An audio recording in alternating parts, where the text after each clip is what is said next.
Milí přátelé, bratři a sestry, stojím tady před vámi s větší pokorou než obvykle. A to proto, protože jsem byl vyzván, spolu s bratrem Novákem, abychom tady celý týden s vámi měli seminář o spiritualitě a já se vám přiznám, že se v tom vůbec necítím být nějakým odborníkem na to, abych to druhé učil. Nás to také nikdo neučil. Na žádném semináři to nikdy nikdo neučil, kterými my jsme prošli. A tak věřte, je mi víc úzko, než kdykoliv předtím. A tak bych vás moc prosil, abyste tento týden chápali spíš jako společné hledání. Chci vás moc poprosit, abyste spolupracovali na něčem, co se domníváme, že má smysl. A bratři ze sdružení věděli, proč zvolili toto téma znovu. A co nám skutečně může přinést požehnání všem, ale nebyli v pozici, kdy budete tak jako před televizorem, kdy si říkáte, no tenhle program, ten mě moc nechutná a rádi byste měli v ruce ovladač a rádi byste to přepnuli tady na něco jiného. Zkuste spolupracovat. A zkusme si to hned tenhle večer a uvidíte, že pokud budete jinak poslouchat než obvykle, že možná, že už dnes večer něco víc přijmete. Stretnutě učeníků po 2000 ročích. Neumím to slovensky říct moc dobře, tak se omlouvám. Ale je to krásné téma. A tak vás dnes večer zvu na stretnutě jednoho učedníka Pána Ježíše, na si tu největší a nejdůležitější lekci o spiritualitě, kterou kdy tenhle svět slyšel. Představme si, že už je večer a vy už asi tušíte, kam vás vedu.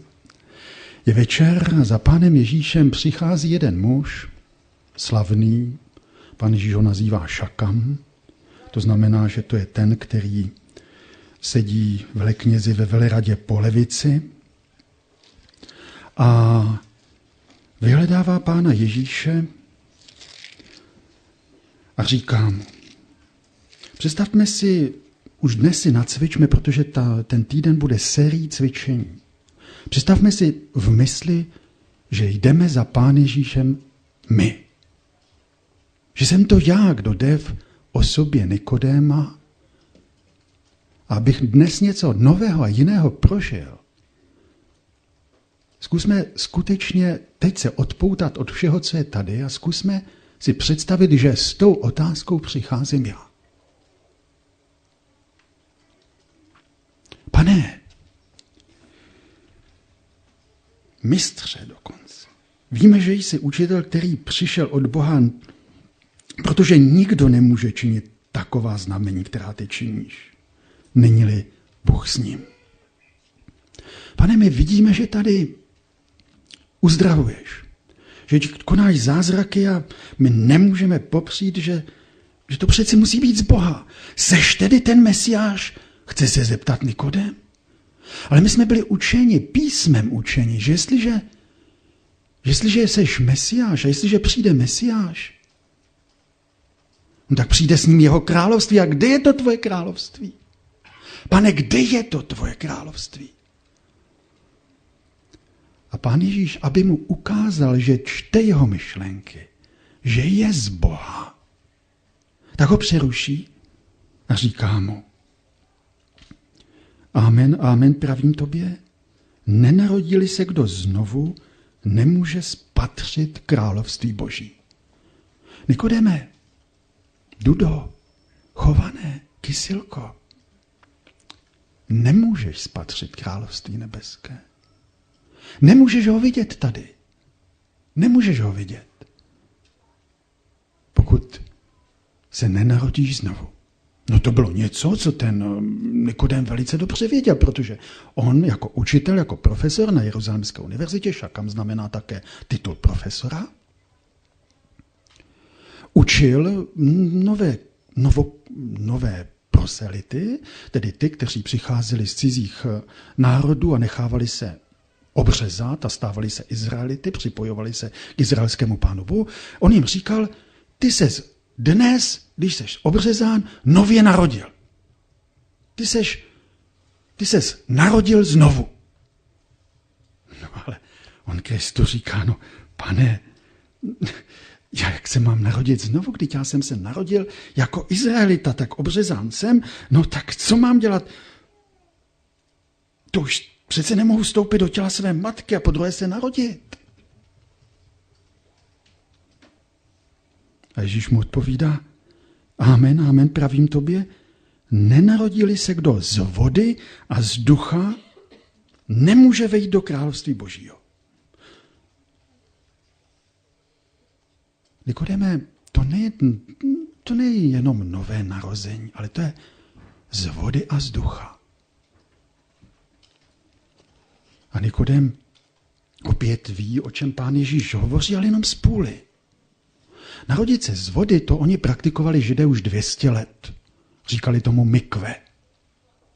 To byl obřad, kdy vzali člověka, ponořili ho za přítomnosti svědka 3krát do vody a on byl jako čistý a byl nově, chápali to jako nové zasvěcení se Bohu.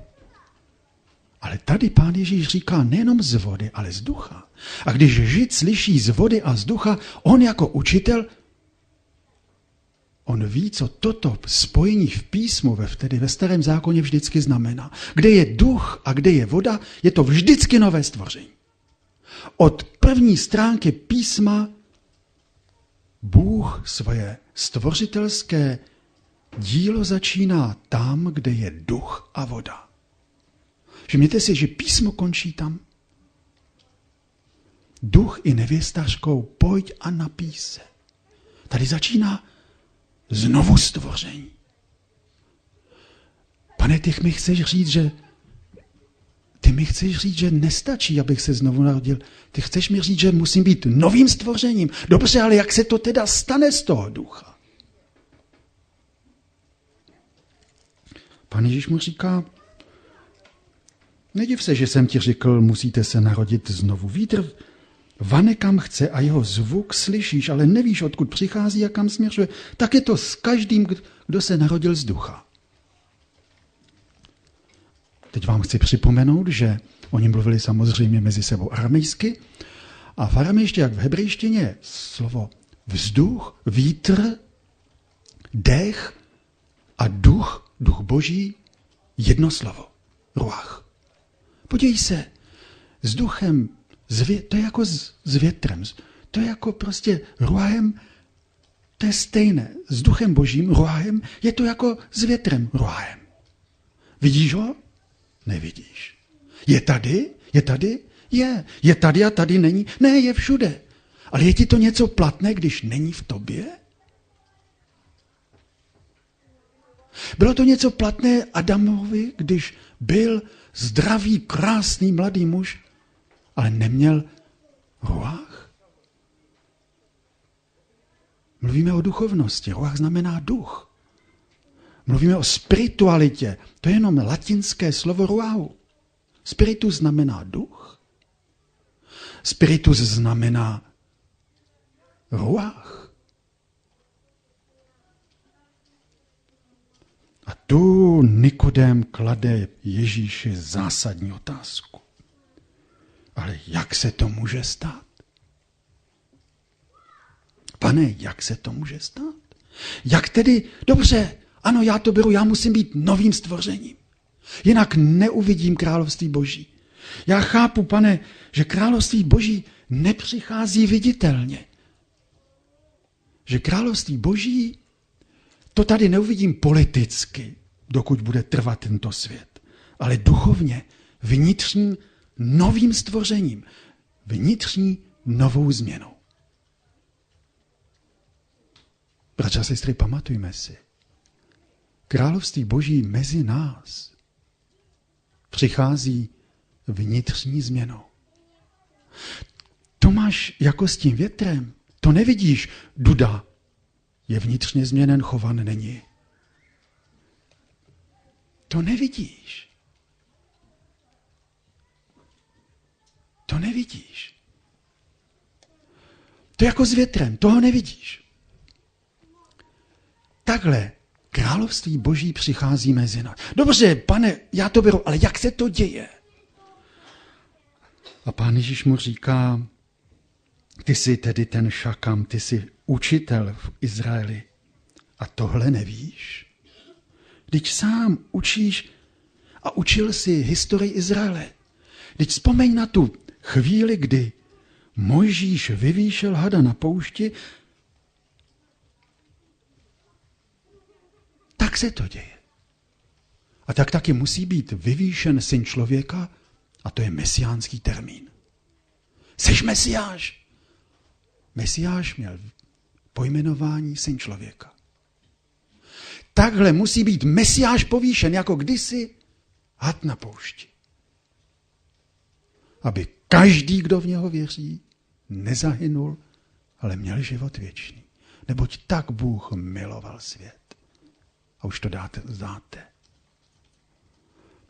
Nikodeme, vzpomeň na tu chvíli, když po 40 letech národ izraelský, už to tolikrát si učil, přichází konečně k hranici Kanánu. Už zbyli jenom 2 z těch, co vyšli z Izraele, z Egypta. V Izraeli zbyli jenom 2, co vyšli z Egypta. Mrtvoly všech ostatních už byli na poušti, rozsety. Před několika dny Mojžíš se na hoře Hor, která byla na hranici Mrtvého moře, hranici Kanánu, loučí se svým bratrem.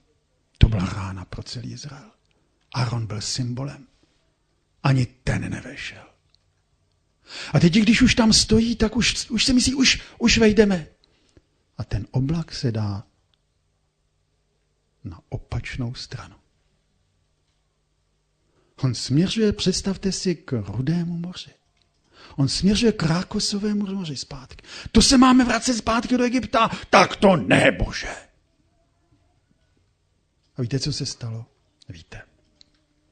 Totiž člověk, víte, kde je člověk nejvíc zklamán v životě, náboženském, duchovním životě? Když ho Bůh nevede tak, jak si přeje, jak si představuje. To platí o mně, o Nikodémovi, o každém z vás. Nejvíc zklamání z duchovního života máte tehdy, když vás Pán Bůh nevede tak, jak si představujete. Já to řeknu teď vulgárně, když ten Pán Bůh nefunguje, jak chcete.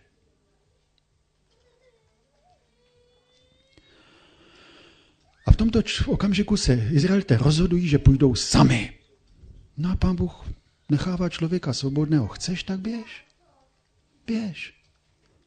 Ale člověk se zbavuje Boží ochrany a v tu chvíli napadají tábor hadi. To znáte.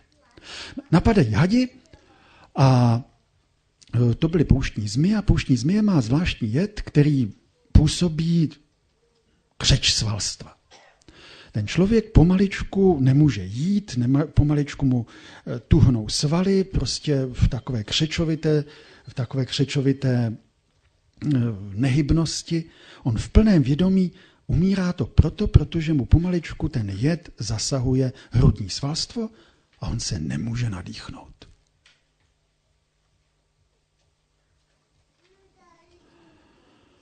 Bratři a sestry, to je veliký obraz. Já věřím, že se to stalo. Ale víte, když se rozhodneme jít svojí cestou, když ten Bůh nefunguje tak, jak si představujeme, víte, jaký to má další efekt? Víte, co oni tam říkali? Teď stejně máme před očima jenom tu mizernou, tu odpornou manu. Oni ten nebeský chléb nazvali ničemnou, doslova kraličtí překládají ničemným chlebem. To přesně se děje s námi. Víte, kdy nám přestává chutnat Boží slovo? Já jsem ten živý chléb, říká Pán Ježíš potom. Víte, kdy nám přestává chutnat společenství s Ježíšem? Když ten Bůh nefunguje tak, jak si představujeme. Už to máme dost. Už jsem toho sytý. Cpe se to do mě. Já už jsem toho sytý.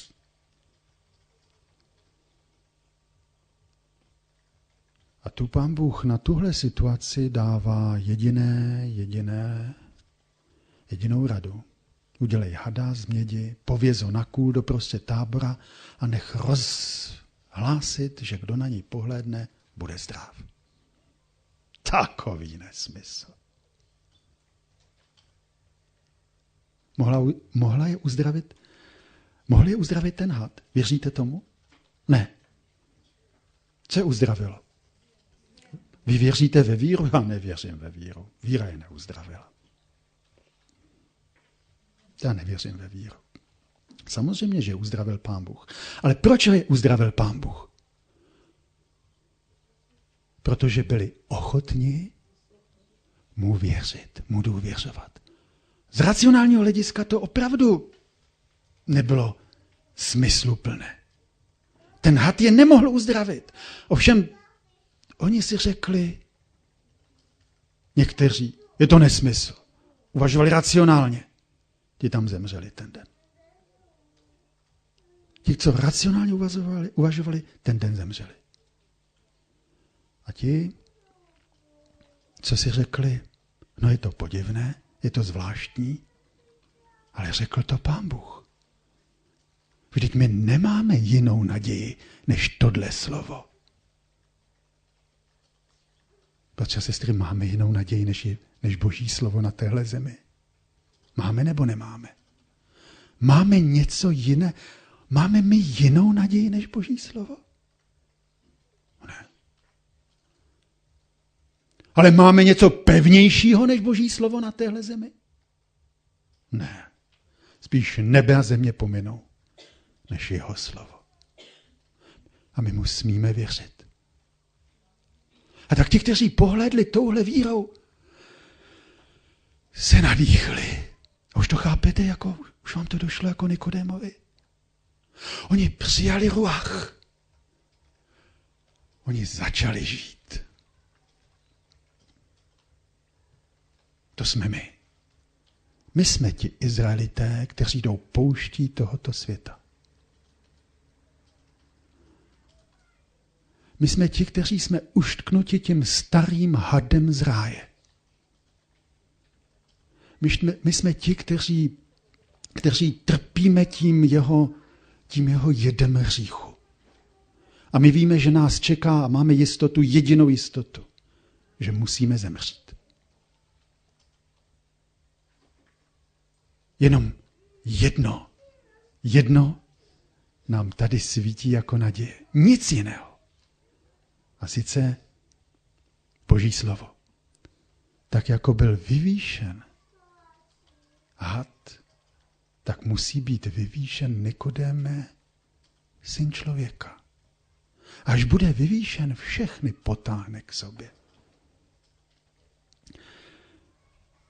Bratři a sestry, moc bych si přál, abychom tento týden pojali jako hledění, nové hledění na Pána Ježíše. Víte proč? Protože ten pohled v prvé řadě pohledem poznáváme. Je to tak? Pohledem poznáváme a když poznáváme, víte, poznat Boha znamená Boha milovat. Víte, proč nemilujeme Pána Boha? Protože ho neznáme. Víte, proč se netěšíme do nebe? Protože neznáme Pána Boha. Kdybychom ho víc poznali, tak bychom ho víc milovali. To nejde jinak. Kdybyste znali mou ženu, to není možné ji nemít rád. Ať dělám, co dělám. Prostě To nejde. A mně se zdá, že jí mám stále víc a víc rád. A to za to může ona, protože to nejde. S Pánem Bohem je to ještě mnohem silnější. Pohledem poznáváme a poznáním se učíme důvěřovat a milovat. Milujeme a důvěřujeme jenom tomu, koho známe. Pohled na někoho, kdo je nám vzorem, přitahuje. Na tom je založena také reklama. Pohled na idoly přitahuje. My se chceme stávat takovými, jakými jsou oni. A my jsme tady tento týden řekli, že to setkání učedníků. A to je právě o tom. My chceme být přitahováni do přítomnosti Ježíše. My s ním chceme chodit jako učedníci, aby na nás bylo vidět, že jsme s ním byli. Po tomhle týdnu už, aby to bylo aspoň malinko vidět. Pohled na Pána Ježíše mění. Pohled na Krista, a tady budeme probírat spolu ten příští týden, má proměňující moc. A v tomhle týdnu a ve spiritualitě nejde o to, že někdo prostě chce být duchovnější, no tak ať chce, já jsem až doposavat si vystačil a chutná mi docela dobře a bude chutnat i bez toho. Ne. Ten týden je o vnitřní změně. Nikodéme, to království přichází jenom vnitřní proměnou. To není vidět. Ale jestliže se nenarodíš, Nikodéme, Dudo, Chované, z vody a z ducha, to království vidět nemůžeš. A tak vám přeju, bratři a sestry, a sobě přeju, protože znovu opakuju, to není póza. To je skutečně pokorné vyznání, že to bude společné hledání toho nového pohledu na našeho Pána, našeho Boha. A přeji nám, aby nám v tom Pán Bůh požehnal. Amen.